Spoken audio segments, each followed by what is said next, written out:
Lors de ces échanges entre le capitaine Moussa Dadis Camara et les avocats de la partie civile, surtout précisément avec Maître Duès, j'ai vu que les échanges étaient tellement rudes entre ces deux personnes, vu la pertinence des questions qui étaient essentiellement posées au capitaine Moussa Dadis Camara, qui parfois sortait de ses tempéraments naturels, et comme nous le connaissons d'habitude avec les attitudes d'énervement, avec certaines questions pertinentes qui ne le plaisaient pas. Donc les échanges étaient vraiment chauds entre Maître DS et Moussa Dadis Camara. Et comme l'avait promis Maître Yomba, qu'il avait donné la permission à Maître Lansine Silla de l'asphyxier, de l'agonir, avant que lui-même ne l'abatte. Aujourd'hui, franchement, les échanges ont démontré que Maître Lansine Silla est venu dans cette logique, puisque nous avons constaté que les échanges étaient tellement rudes et tellement chauds entre ces deux parties, à savoir la défense de M. Toumba Diakité et le camp Dadis. Les échanges étaient tellement houleux qu'il y a eu certains énervements à la barre que le président du tribunal devait intervenir. Vu les échanges, le président du tribunal devait intervenir pour calmer les deux parties. Et même à la reprise, nous avons constaté que Maître Lansine Silla a continué dans cette même logique d'asphyxier M. Dadis, même jusqu'à le suggérer qu'il a un client potentiel de la CRIEF.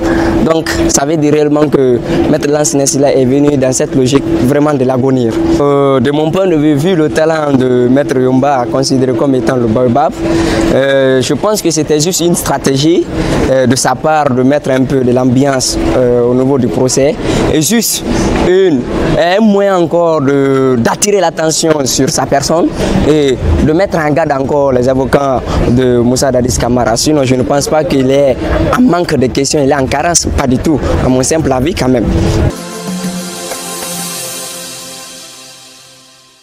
L'échange entre le capitaine Moussa Dadis et l'avocat Maître Lansine Silla a été un échange très fructueux dans la mesure où Maître Lansine Silla a poussé le capitaine Moussa Dadis jusqu'au bout parce que ce dernier souvent niait les propos, ne donnait pas les réponses qu'il fallait donner et en quelque sorte, comme il avait promis à Maître Paul Yomba qu'il allait asphyxier le capitaine, et effectivement quand on aperçoit ou quand on regarde effectivement l'échange qu'il y a eu entre capitaine Dadis et Maître Lansine, et il a exécuté la promesse qu'il avait faite à Maître Yomba.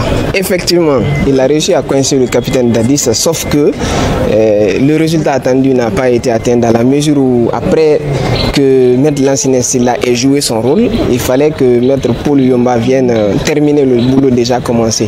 Mais sauf que ce dernier n'a pas respecté sa parole en quelque sorte. Il dit qu'il va poser ses questions, mais pas aujourd'hui.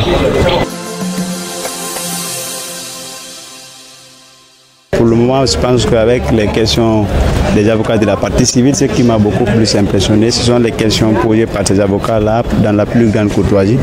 D'abord, à commencer par les questions posées par le ministère public. L'accusé lui-même, il était à l'aise parce que pour lui, à chaque fois que les avocats de la partie, à chaque fois que le ministère public prend la parole pour lui poser la question, il est tranquille, il est serein et puis il est content parce qu'il pense que ces gens-là ne sont pas là pour le piéger, mais plutôt ces gens-là sont là pour la recherche de la preuve. Quant aux avocats de la partie civile aussi, il y a certains avocats qui ont posé des questions pertinentes. Les maîtres DS et les maîtres Gilbert Camara et tant d'autres. Il y a en tout cas plusieurs questions qui sont posées pour la manifestation de la vérité. Moi je pense que en tout cas les questions ne sont pas posées pour piéger Paul ou Pierre. Les questions sont posées dans le cadre de la manifestation de la vérité pour asseoir un peu la conviction du juge, parce que le jugement criminel a besoin des preuves contradictoirement discutées devant le juge.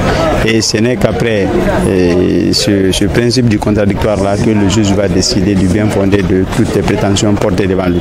C'était un débat entre deux grands pénalistes, à savoir le capitaine Dadis Camara et Maître Lansine Silla, professeur de droit à l'Université de Saint-Fondé.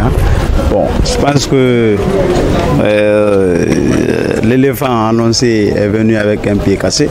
parce que Maître Bolyomba avait promis au peuple de Guinée que Maître Lansana Silla allait commencer à asphyxier Moussa Dadis Camara et que lui, à son tour, il va le terminer.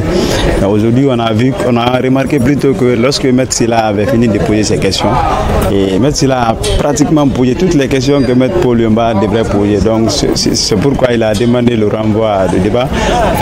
En tout cas, pour Maître Silla, comme il fallait s'y attendre, rien n'est étonnant chez lui.